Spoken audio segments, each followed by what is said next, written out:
الف لام را، یہ اس کتاب کی آیات ہیں جو اپنا مدعا صاف صاف بیان کرتی ہے۔ ہم نے اسے نازل کیا ہے قرآن بنا کر عربی زبان میں، تاکہ تم اہل عرب اس کو اچھی طرح سمجھ سکو۔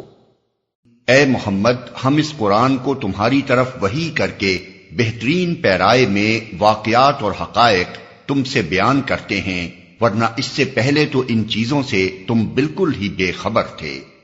یہ اس وقت کا ذکر ہے جب یوسف نے اپنے باپ سے کہا، ابا جان، میں نے خواب دیکھا ہے کہ 11 ستارے ہیں اور سورج اور چاند ہیں، اور وہ مجھے سجدہ کر رہے ہیں۔ جواب میں اس کے باپ نے کہا، بیٹا، اپنا یہ خواب اپنے بھائیوں کو نہ سنانا، ورنہ وہ تیرے در پہ آزار ہو جائیں گے۔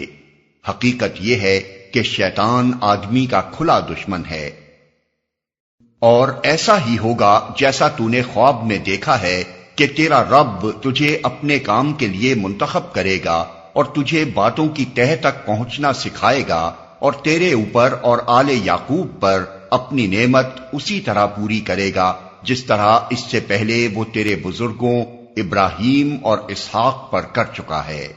یقیناً تیرا رب علیم اور حکیم ہے۔